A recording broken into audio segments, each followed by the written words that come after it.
Good afternoon, everyone. Thank you all for joining us today for Pipelines for Excellence, African American Senior Leadership in Education. My name is Kevin Beckford, and I serve as an advancement manager here at the Urban Assembly. I'm excited to join you and welcome you in what I'm sure will be an inspiring and informative conversation about the significance of creating and strengthening pipelines for Black men to education leadership opportunities.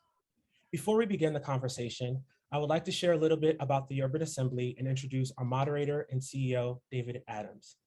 The Urban Assembly is a provider of learning solutions that boost student growth and school performance. Our mission is to advance students' economic and social mobility by improving public education. The Urban Assembly provides school support services to a network of 23 small, high-performing, career-themed public schools in New York City.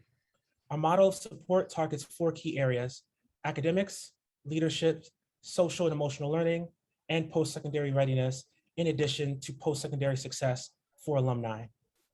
In March of 2021, David Adams became the 3rd CEO of the UA and the first African-American to serve in this role. Dave started with the UA in 2014 as Director of Social and Emotional Learning and also served as the Senior Director of Strategy before becoming CEO of the UA. He is a highly celebrated and well-respected figure in the social and emotional learning space, as he has worked diligently to promote SEL across the nation through his advocacy, writing, and collaboration with other leaders in the field. In 2021, David received the Champion of Equity Award from the American Consortium for Equity in Education. David sits on the board of CASEL and is an author of the Educator's Practical Guide to Emotional Intelligence. Join me in welcoming Mr. Adams and our panelists, NYC Department of Education First Deputy Chancellor Donald Conyers and UC Berkeley Assistant Professor and Scholar Travis Bristol. A few housekeeping items. Should you have any questions to ask the panelists, please feel free to submit your questions using the Q&A feature at the bottom of the screen. We will reserve time at the end for any questions that you may have. Also, if you would like to turn on subtitles for this conversation, please feel free to turn them on using the function at the bottom of the screen under live transcript. I'll now turn it over to our CEO and moderator, David Adams. David, good afternoon. Well, thank you, Kevin, and good afternoon. I'm so excited that everybody's here joining me today. I feel like if my grandmother could hear the introduction that you provided me, Christmas time would be a little bit nicer here at the Adams household, but I'll take what I can get. To our audience, thank you for joining me here today. We're very grateful to have you here. My name is David Adams, and I am the CEO of the Urban Assembly. I'm so excited to be here with my 2 special guests, First Deputy Chancellor of New York City Public Schools, Donald Conyers, and UC Berkeley Assistant Professor and renowned scholar, Dr. Travis Bristol. The topic for today's conversation is something that's very close to my heart, and one that could transform the public education space for the better. You see, while over 50% of public school students identify as students of color, people of color account for just 17% of all US public schools teachers. And when you zoom into African Americans, this number is far lower, quite considerably lower with African American men. In fact, African American men represent approximately 2% of educators in the field and are underrepresented in leadership positions that shape the policies and processes that could potentially bring about greater outcomes in public education. Considerable research, notably coming from Dr. Bristol's own work, shows that increased representation could lead to advancing academic outcomes among students and bring about a much needed innovation and cultural responsiveness in the field. I am so excited to be joined by these 2 phenomenal men whose careers and professional endeavors are a testament to the power of representation. We are very happy and very lucky to have First Deputy Chancellor of New York City Public Schools, Donald Conyers, join us today. Let me tell you a little bit about Donald. Donald Conyers is the First Deputy Chancellor of New York City Department of Education. In this role, Donald represents the priorities of the Chancellor while overseeing executive superintendents charged with the supervision and support of leaders, teachers, staff, and students. Before becoming First Deputy Chancellor, Donald served as a New York City public education supporter and educator for nearly 40 years, including a special education teacher, near and dear to my own heart, assistant principal, superintendent of schools, PK to 12, and senior supervising superintendent.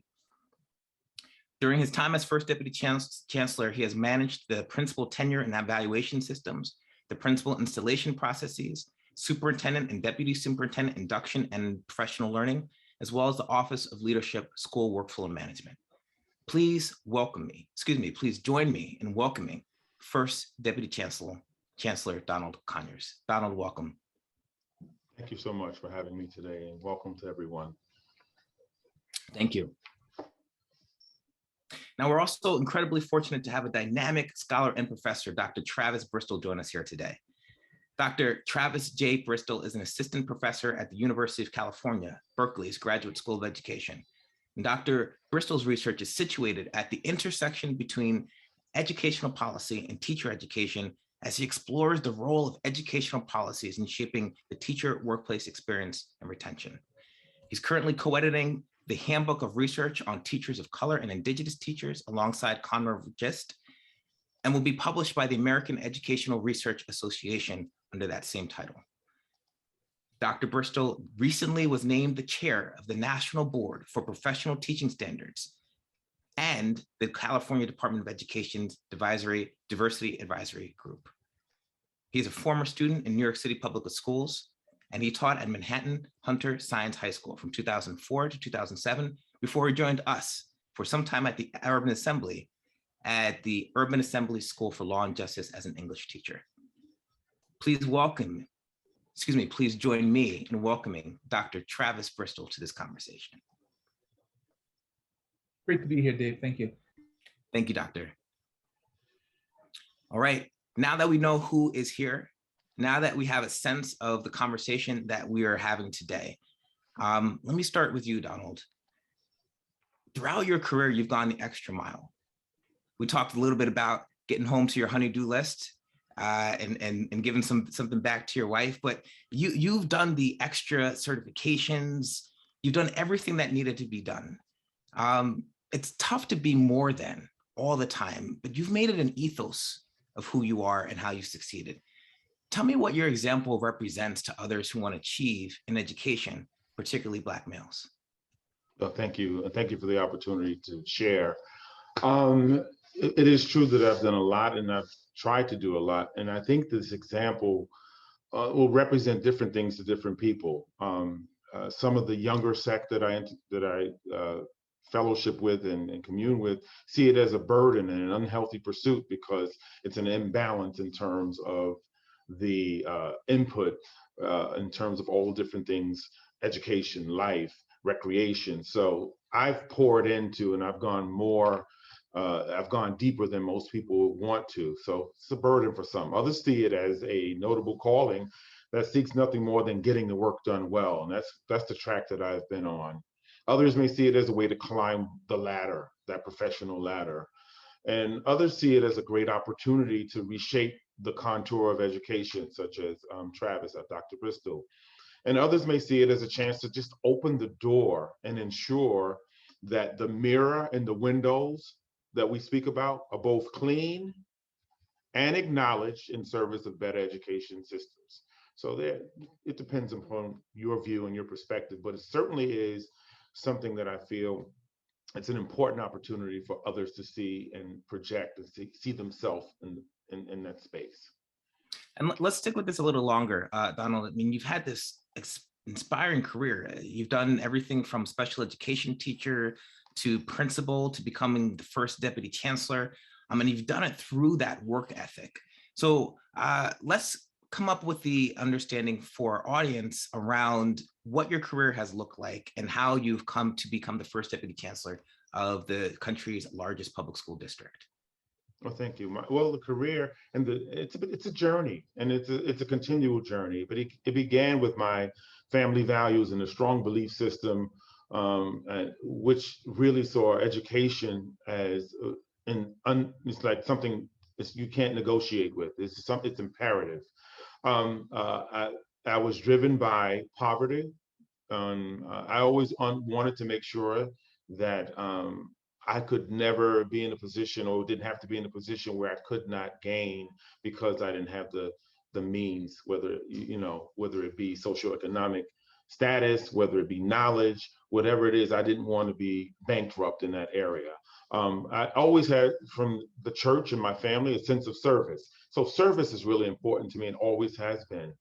And with that service and my spiritual underpinning, like, I have a sincere focus and a reliable and humane and consistent pattern of work, coupled with sacrifices. There's no free lunch. That's what I believe.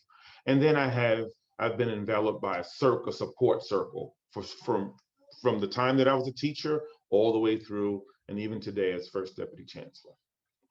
It really resonates with me, Donald, this notion of institutions, structures, these things that help embed you in a system of support. And Dr. Bristol, you have written a lot about this in terms of your following of African-American males, and you just so happen to be a former teacher, including teaching at the Urban Assembly School for Law and Justice.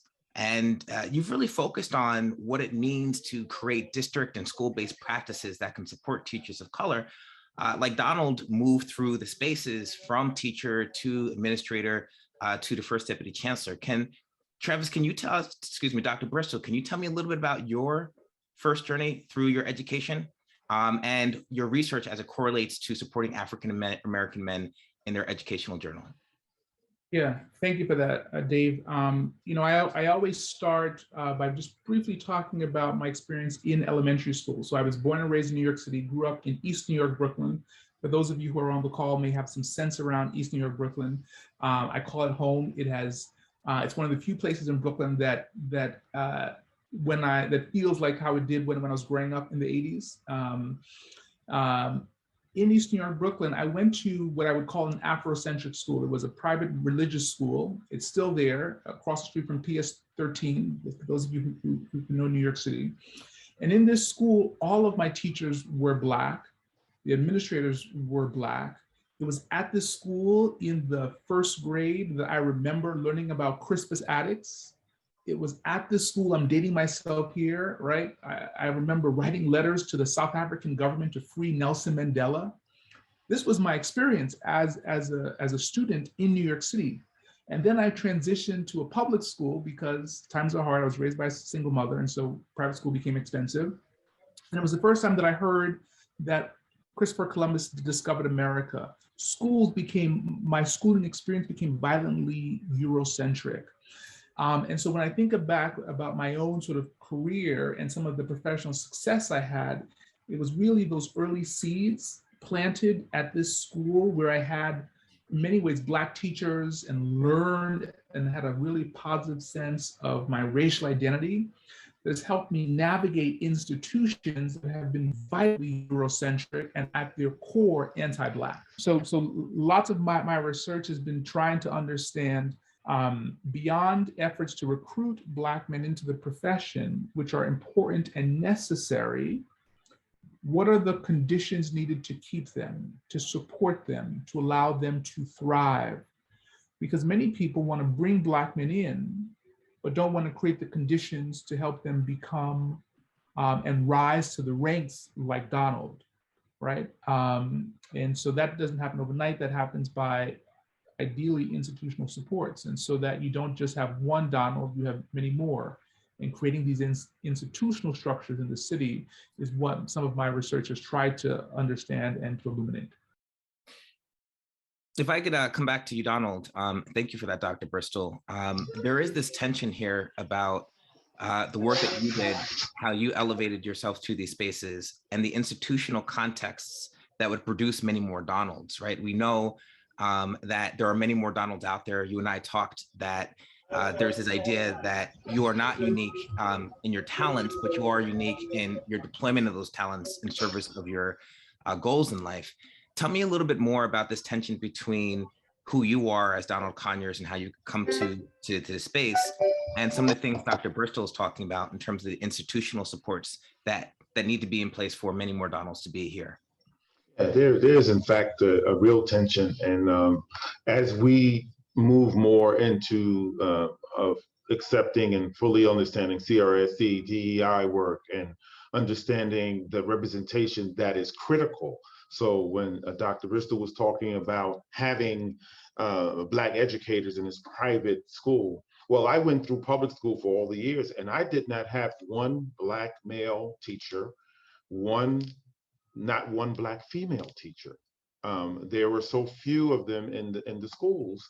And what the tension that exists is, first of all, as a nation and as an education body, we have to first come to the reality, or at least accept the reality, that there has to be diversity, and there has to be a sharing of knowledge, a sharing of access. And I'm of the belief that access is just an opportunity to enter. But I also believe with that access, there has to be the requisite competence and those skills and the dispositions that you carry as an individual. But we also need to help in the system to foster that, to make sure that we provide the examples that I believe that we are now in the Department of Education today doing. We are very much more critical and sensitive to pathways that are being created to ensure that we have more opportunities for men of color, for women of color, for anyone that really is wants to contribute and dedicate. The tension will always be there because there are people that feign accepting of this reality, and then there are those that just don't even want to be bothered with it, and then there are those that want to participate but on their terms. So there continues to be that tension, but the way we succeed is we continue to push and drive and provide the opportunities and the support that Travis, if I may, excuse me, if I may call you that Travis spoke about. Yeah, of course. Critical.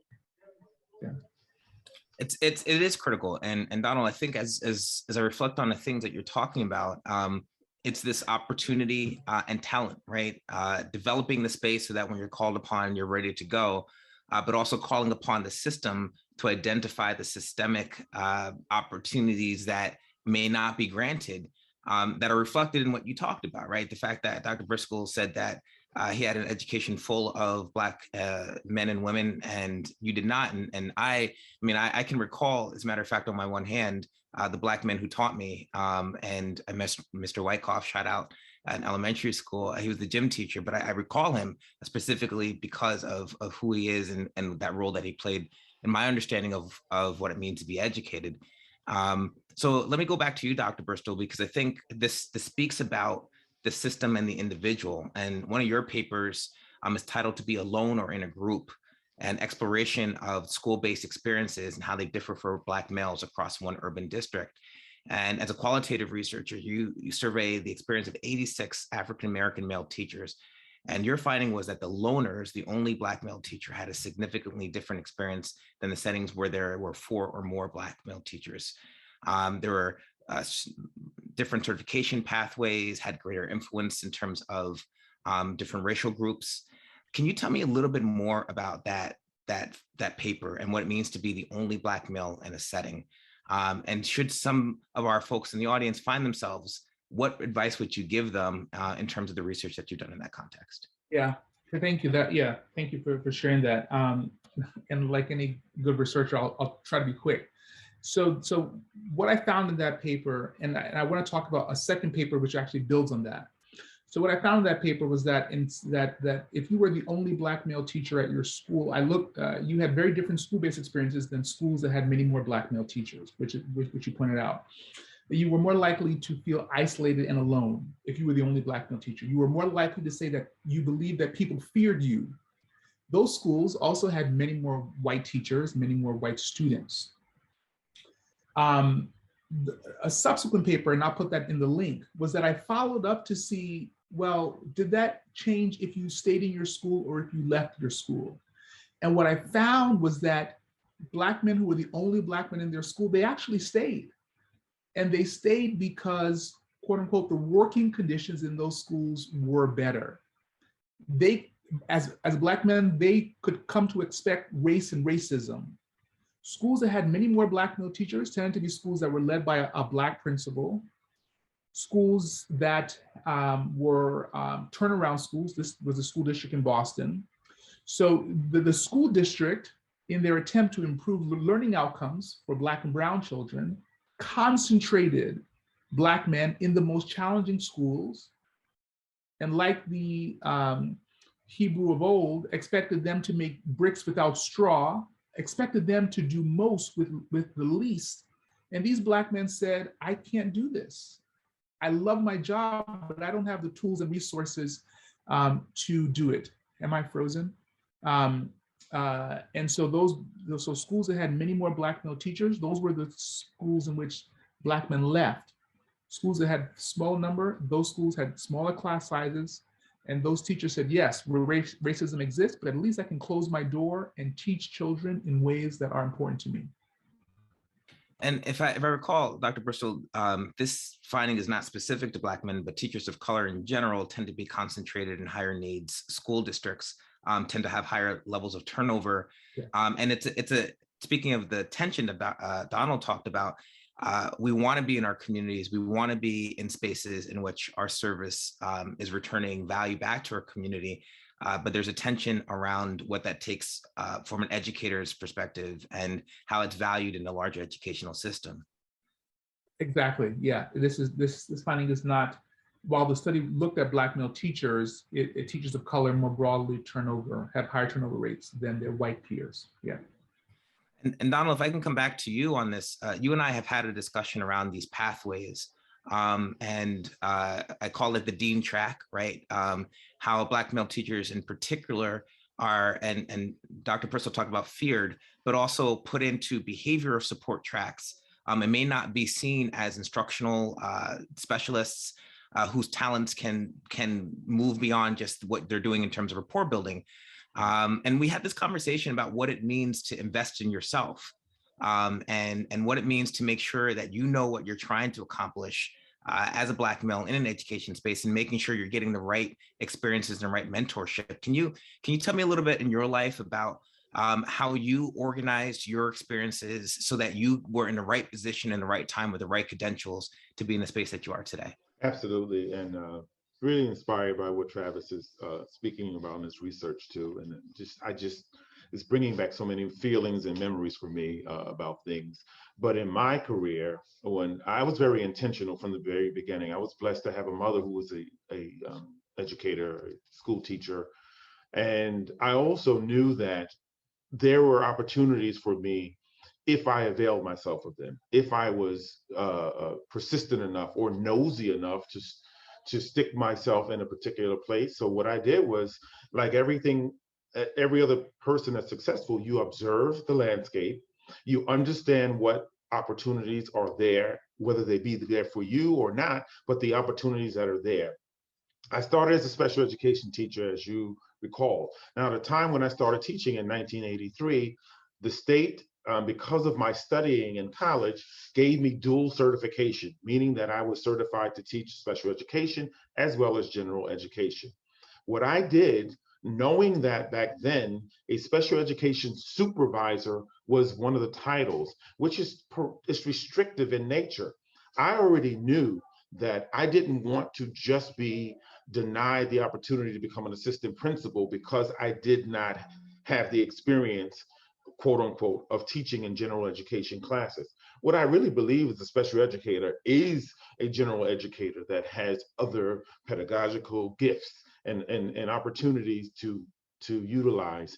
So what I did was, in junior high school when I was teaching, I gave up one of my administrative period every day.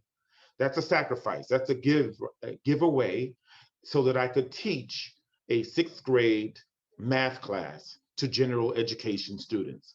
thereby giving me the experience I needed to negate this thing. Oh, you can't have this position because you don't have any experience with general education.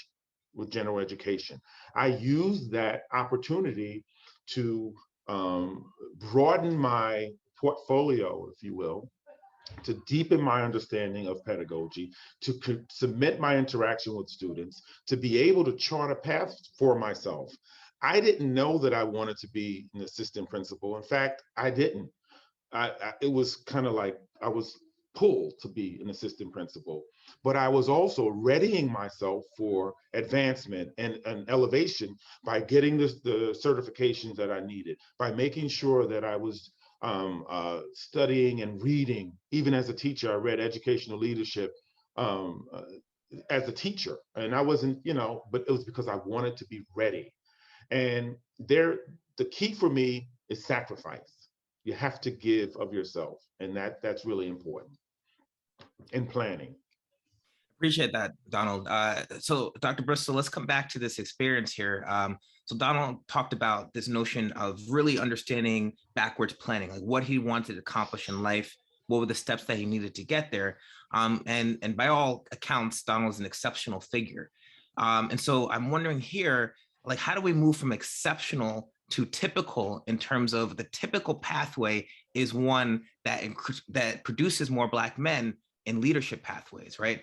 By notion, or by definition, exceptional means top 15%, top 10%. So tell me about reflecting on Donald's experience, the sacrifice, the planning, the understanding where he wants to be, and making that a typical experience for Black men who can be more highly represented in the field. Yeah. So the first thing we have to do as a nation is, in order to get more people to become like Donald so that he's not the exception, is that in K-12 schools, we need to stop disproportionately suspending and expelling Black children and brown children. I just put a link into the chat. Two of my colleagues and I, we looked at 10 years of New York City data. Donald, you were someplace in the system. 2007 to 2017, 10 years of data in New York City. And we looked at specifically elementary school. So we had every single student, every single teacher over 10 years.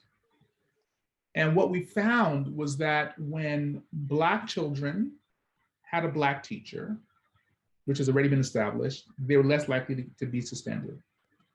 We also found for the first time that when Latinx students had a Latinx teacher, they were less likely to be suspended. Most of the data that we talk about has been really focused on Black teachers. Not a lot of research has found causal links between Latinx teachers and Latinx students. And we also found, though not statistically significant, that when Asian American students, when they had an Asian American teacher in New York City, they were less likely to be suspended when compared to having a teacher of a different race. So the first thing we have to do to get more people to become like Donald is we have to stop suspending children of color in K-12 schools so that they have many more pathways, and those pathways are not Rikers, right? So that's the first thing. The second thing is that we have to create incentives for people to think about a career in education. Mayor de Blasio, to his credit, started and invested public dollars into NYCDOE, $16 million, that got folks, we were on the call, Donald was talking about a Metro card, right? A Metro card is a very valuable thing in New York City. When we spoke to some of the participants, and so I studied this effort for 3 years in New York City, when we spoke to the men who joined NYCDOE at the CUNY campuses, they said that the Metro card, an unlimited Metro card, was a great resource. So we need to think about incentives at the CUNY level that are going to entice people to think about a career in education. Then when they become teachers, we can't just think about these recruitment efforts, we have to think about how we support them. So one of the hallmarks of NYCDOE, and some of the work that Richard Haynes is doing in the Department of Education now, is that each of the anchors, each of the novice teachers who are there, they are paired with a mentor. And they're not paired with any mentor. These mentors are screened, they're trained, They understand the experiences of a novice male teacher of color. And so this is building an ecosystem. My hope is that incoming Chancellor Banks, I suspect, will continue and deepen this work. But what you have is the beginning of an ecosystem in New York City where you're thinking about recruitment, support, and then retention. Dr. Bristol, let me just say that I followed your work very closely, and I often come to an impasse when we think about back in the 70s, there was this movement. I think I don't remember what school it was in New York City. There was this teacher strike that talked about making sure there was representation for teachers within the Department of Education teaching Black teachers. Today, Right. thank you for that. Yeah, today we're about 80% in terms of white female teachers, and we're moving more in that direction.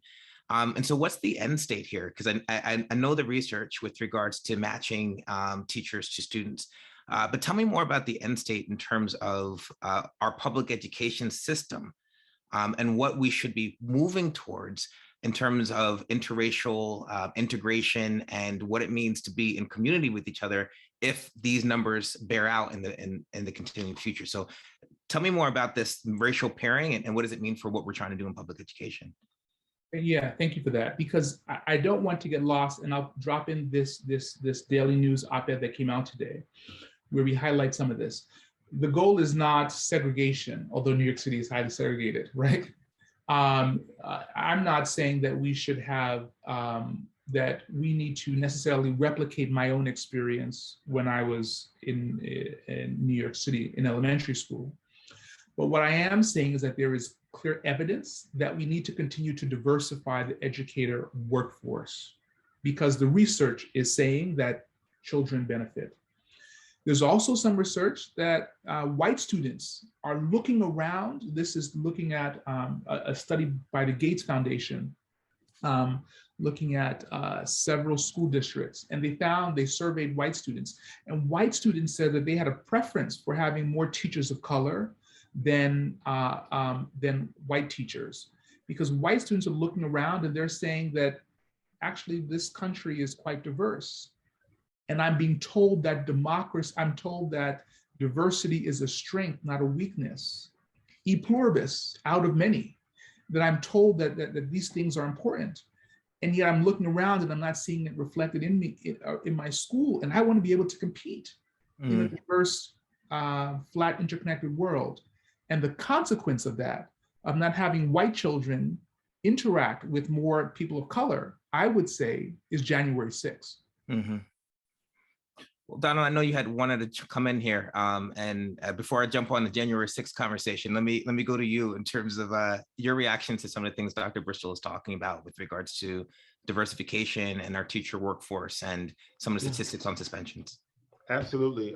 When Travis is talking about the suspension and the likelihood of the reduced suspension when Latinx or with Latin, to me, what rang in my ear was this cultural dissonance and how we also have the opportunity and the obligation to ensure that we are providing just what Travis spoke about, where the students and the white students wanted to have more teachers of color because they wanted to be able to compete. But I go further, or I'll augment that by saying they want to be able to understand and coexist and live in a way that will create, I think, a far more healthy and stronger nation. We continue to provide lip service, and that's one of the things. It's one of the beauties of being very close to retirement, where I can say just what I need to say. We need to move beyond as a structural system, not just New York City Department of Education, but education at large, with saying that we want to do certain things and that we're doing things, but we really don't magnify our efforts, we don't deepen them, and they're not consistent. Travis is a researcher, and I would imagine most researchers like to research things and find what they can pull out that's really good so we can turnkey, replicate, bring to scale. To me, the beauty and the power is looking at things that people they're indifferent about, that they have no concern about, and trying to unlock and solve for those things if you ask how many dollars have we put in, we have the Men Teach, right? How many dollars? 16 million from the mayor, but what else have we done to sustain, support, augment, make sure that this ecosystem that Travis spoke about is really a solid, a tightly coupled type of activity and agency, so that we can take those men of color and bring them all the way through this corridor of expectation, of accomplishment, of support. And that is what really is needed. We do a lot of different things, but we don't do a lot of different things well. We need to concentrate on this. There's research, and then there's also the application. And I think that we need to do more with the findings that we have and bring them to bear. So I appreciate that, Donald. And before we get to our audience, I wanted to raise this issue up of segregation in New York City and with regards to our school system. And Dr. Bristol had mentioned this is actually the most segregated school system in the country, despite being in a relatively liberal area. And so Dr. Bristol, going back to these pipelines, how does the segregation of New York City impact the pipeline of Black male teachers into the education force from your perspective, from your research? And Donald, if you could take the same question, how does the segregation impact the pipeline of Black male teachers? So Dr. Bristol, we'll start with you there in terms of the city and the relationship between the policies that increase segregation and the willingness of Black male teachers to enter the workforce. So I think that one of the ways that segregation has and continues to harm particularly Black and Latinx children is that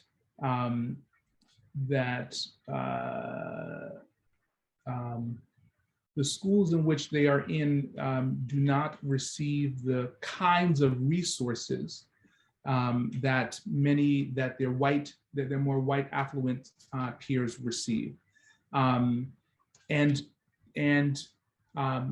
in some ways that schools are indeed additive, right? That they add value to all children, but given the historical legacy of racism and disinvestment and disenfranchisement in those communities, that what's required in the schools in which children are locked in or locked out of is that they need much more investment.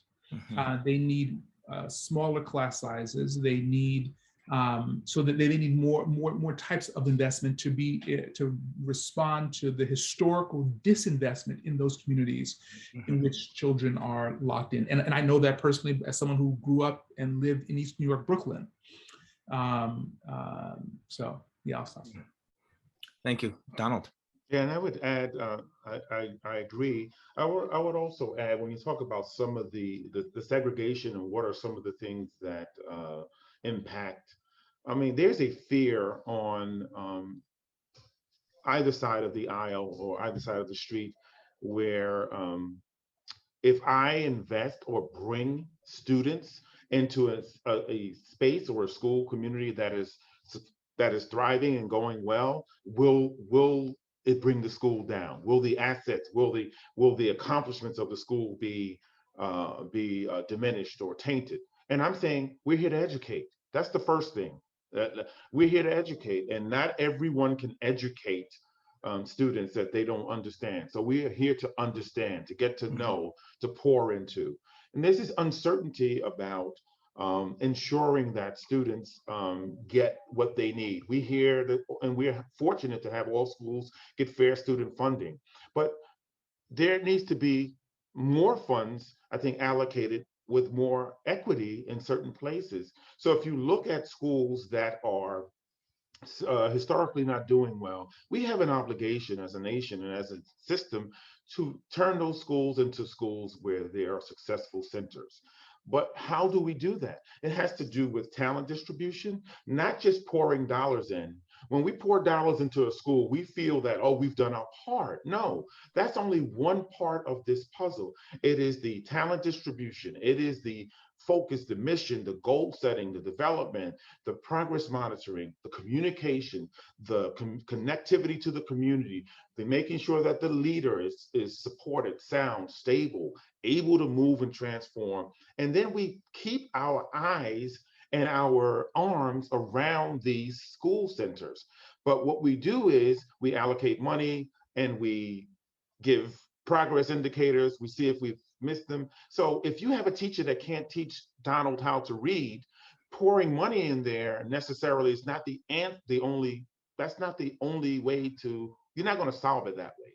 So I think that we need to look at schools where they're not doing well and they may be segregated. There have been attempts to repopulate schools, but let's face it, people are talking about property value and no one, I'm just going to be real. So I want to make every school the best that it can be, because we have done everything that we need to do, from human talent to financial resource to community connectivity to helping students understand themselves, losing the levels of diffidence that they have, and instead pouring into the larger community with all the success and the confidence that they have, because they know that they have something to offer and contribute. They have a solid education.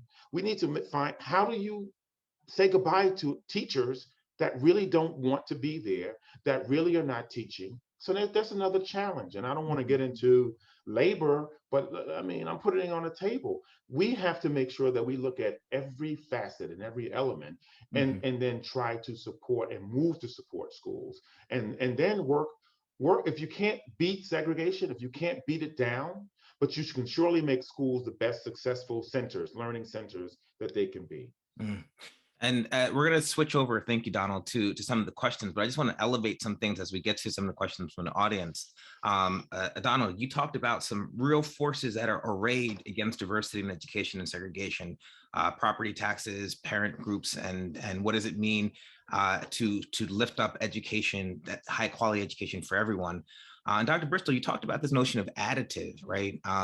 What is a high quality school, and what role does high quality teaching and learning play in ensuring that all students can grow, rather than excluding students from certain spaces because of perceived strengths and challenges in terms of the ability to enter the space. So now that we have some sense of that, I'm going to move over to some of the questions in the audience. This one comes from Jerry Cook and is directed to Dr. Bristol. And it says that in one of your papers, you stated that it is less clear how district administrators are equipping principals to respond to the varying racial and gender challenges that arise in the organization. So let me say that again. It's less clear how district and administrators are equipping principals to arise to and respond to the varying racial gender challenges that arise in the organization. Have there any been more clarity for the findings in the area? So it sounds like the question here is around as staff increases and the diversity of the staff increases, it may or may not increase conflict within the staff. And have there been more findings with regards to creating coherence and diverse staff in terms of teaching? Yeah, so I would say that, and it's a really good question, that historically in schools, that historically in teacher-ed programs or in districts, the district prepares teachers to think about the lived experiences of students, racial, gender, right? And how the teacher can support students' lived experiences and create learning for the students. We don't do that in districts for the adults. So on average, the district office isn't thinking about how to create professional learning for teachers based on their lived experiences, racial, gender. And so one, it's just raising the awareness that districts, because people are people come to school, children and adults come to school, right, with their lived experiences. And so there is, I think there is some growing work happening, and there's some work, lots of this racial bias work that I know that the Chancellor Carranza, I think, had started, was one attempt.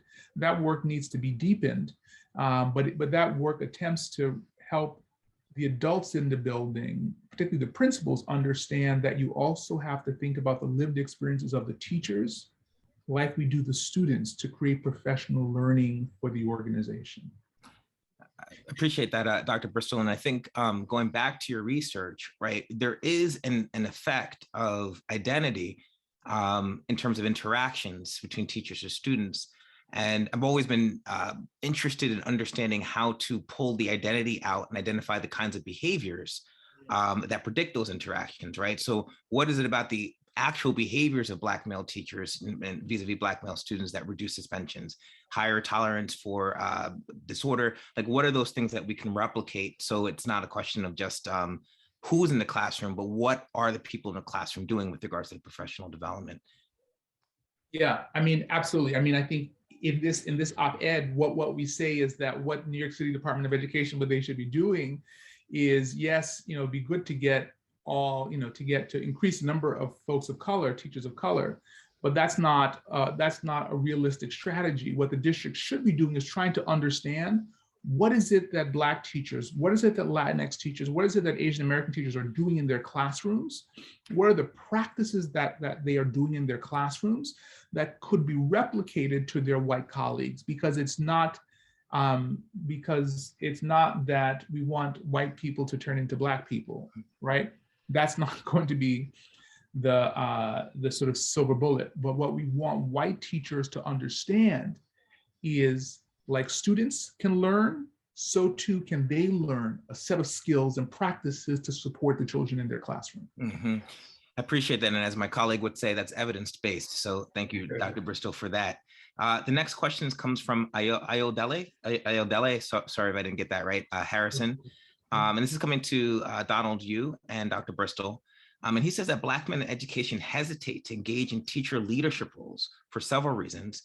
One such reason being Black men is uncertain of their ability or desire to lead a team of people, particularly with members who are not of their gender, race, or ethnicity.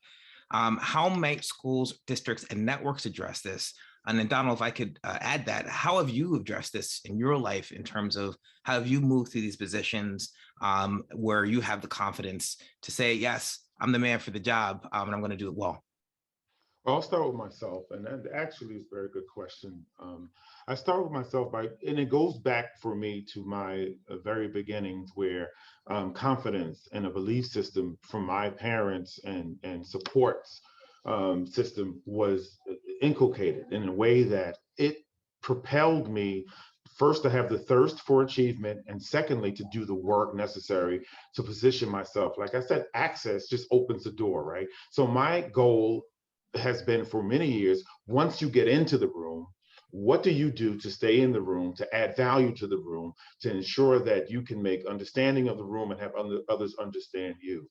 It's been a journey for me that is continual, and it is about ensuring that I also, as Dr. Bristol talked about, lived experiences. You have exposure and access and opportunity to go and be a part of different things will not only desensitize, if I can use that word, but it will also give you the sensibilities that you need when you are in that kind of milieu, when you are, I don't consider myself inferior to anyone.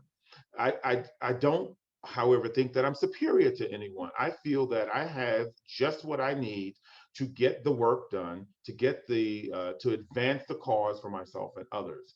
The system, the way we are now, I would say that we're doing a much better job, as Travis spoke about, the incentives to attract and to support and retain. We do have in our system that that construct, that architectural construct is what we utilize and we're doing more and more of. And a lot of it has to do with exposure.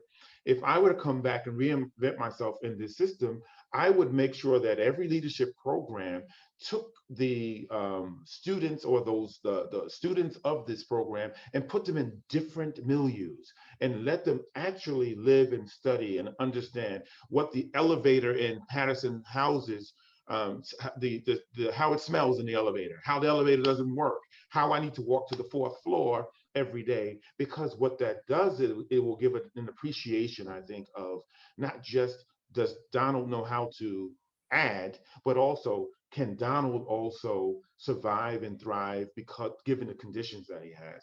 So I feel like I'm rambling, but I really do feel that the system is geared to do a lot of the things that the implicit bias has to be balanced with or presented with those lived experiences of others, the realization of the gap that exists between what we're saying. And it's not to vilify, but it's to raise a level of consciousness that says, this is where we are, this is who we are, have become as a people corporately, and this is where we need to move. I mean, Donald, I heard you talking about this notion of perspective taking, and Travis, this goes back to the question that people had in the chat, right?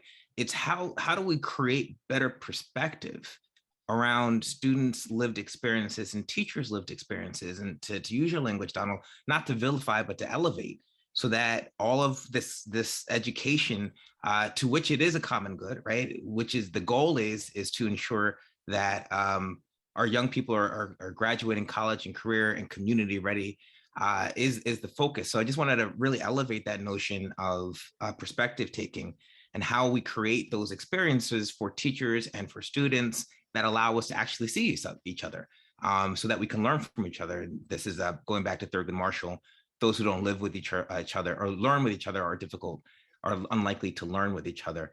So let me go back to a question here from the chat here, and this is focused on a young woman. Her name is Delilah, and she says she's a master's of social work candidate, interning at the Business Technology High School. And she's looking at views of social workers and guidance counselors and administrators with regards to racial equity. So I think she's really focusing here on some of the support systems and functions, not just the teachers, and what role they play in supporting racial equity in schools. Let me send this over to Dr. Bristol, and then Donald, we'll bring that back over to you. So support functions, guidance counselors, social workers, et cetera. Yeah, the question seems, let me I'll maybe add a bit, also some of how I'm also understanding and reading the question. And I get this a lot, so what's the role of white people and what's the role of white women in particular, given this this focus on the important, given this topic, right? Because we're centering Black men. And I want to say that to have a conversation about the need for more Black men in leadership positions, to center Black men does not mean that we need to decenter or not talk about the importance of white women. They are important, right? But you can also talk about the importance of Black people. And so I think that the fear, and I don't know this question in particular, but this person in particular, but the question that I often get is the fear underlying diversity efforts is, and so what will happen to white teachers? Is there a place for white teachers? Are we saying that we want to fire or get rid of white teachers? And I'm saying that in this country, I think that we can hold the complexity of the both and, that we can say that we want Black teachers and we want Black men to raise to the ranks of becoming like a Donald. And we want more white teachers like Miss Shapiro, my 11th grade English teacher at Washington Irving High School, who got on a desk when we were reading A Streetcar Named Desire and yelled Stella, who made The Great Gatsby come alive. So much so that when I thought about a career, I thought about a career in education. I want to become an English teacher, like my white female 11th grade English teacher. And that's what I did at Hunter Science and at the Urban Assembly. So we can hold the both and. We can hold that there are more, that we want more people to be like Donald, and we can hold that there are white teachers who have shaped my own experience, and we need more white teachers like them in our city. And we're coming down to the last 5 minutes, but Donald, I just want to really raise up what Dr. Bristol said here. It's not an either or, and this is going back to Heather McGee's writing in The Sum of Us, and she talked about this either or mentality, right? This zero sum mentality that pits groups against each other. And I know this is something that you have really invested in, saying that it's about all of us, right? And that all of our efforts support our young people. So I just want to give you an opportunity to comment on this not one versus the other. We are in a teacher shortage, so we could probably just use more teachers altogether. So let me just turn that back over to you, Donald, to get your sense on that. Yeah, I agree. It's not an either or.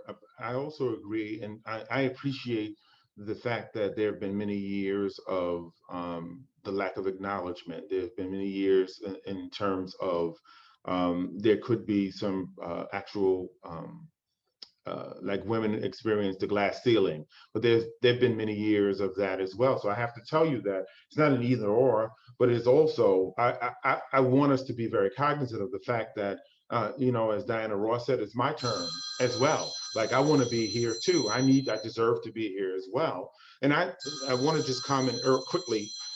I don't want to imply that you have to work harder as a Black male to be considered for a position. That's not what my goal was, to be exceptional, to be superlative. So therein comes for me, the working harder.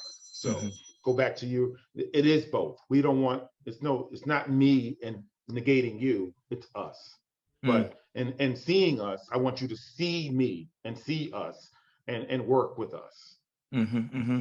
I appreciate that. And as you know, I deeply appreciate your story and what you brought to the system based on your desire to be excellent, you know, and Dr. Bristol, you are recently tenured at the University of California, Berkeley. And I'd like to, on behalf of the Urban Assembly, take a small piece of appreciation for moving through our schools and really developing our young people as a Black male and moving through the spaces so that you can not just impact our young people, but transform the system. And so as we're coming to a close, I'd like to really give you guys an opportunity both to leave us with some final thoughts about what it means to continue this pathway of Black men in education. So Donald, I'll start with you. You are, as we said, going to the greener pastures with your wife and hopefully some relaxation from the grind that you've given to our community and in our system. So please share some of your thoughts about what are the next steps, what are the next journeys for Black men in education. I'll turn over to Dr. Bristol. Thank you for that, and I appreciate being here today. So I would say a few things. Just be true to service and representation. I'm going to leave everything broad and not drill. I would also say that you have to perfect your craft. It's an ongoing thing. It's continual. And in doing so, it can also help others to help perfect their craft. Dream big and construct plans that help you to realize those dreams. Exercise at all times humility, goodness, love, and service. Love the students and the children. Why are you here? And also love and support the purveyors that connect with those students that we love. And lastly, be a helpmate. Help your brother and sister. You know, help. It's not a dog eat dog. It is help. I will help you. I will love you. I will support you. I will carry you. That's what I would leave you with. Thank you, Donald. Dr. Bristol. Yeah, I would just say a couple of things. The first is that that we need to really think about this ecosystem of support. That recruitment is important, support and retention is important. Thinking about raising the capacity of teachers and leaders to learn is important, that we can't think about them as sort of siloed. And, there are some bright spots across the country where people are thinking about both teachers and leaders together and learning. And so I think that that'll be important. I also think that, it's important to really practice self-care. What I tell folks is, I did not cause racism, and I don't see it as my job to fix and end racism. I believe in taking a step back, recognizing that I can't be good to this cause with which I deeply believe in, elevating the experiences of Black and Brown people. I can't be good to this cause if I'm not first good to myself. And so I think that both thinking about the professional and the work piece, these silos and the personal, right? Practicing self-care. Well, Dr. Bristol, Donald Conyers, First Deputy Chancellor, on behalf of the Urban Assembly, we honor the accomplishments that you've brought to the educational field. Know that we see you, know that your example has inspired those behind you, and will continue to inspire those in generations to come. On behalf of the audience members who have submitted questions, and the young men right now who are in schools, who are thinking about who they want to be in the future, we thank you for your experience. We thank you for your scholarship. We thank you for your commitment to service to our community. Thank you for being here today.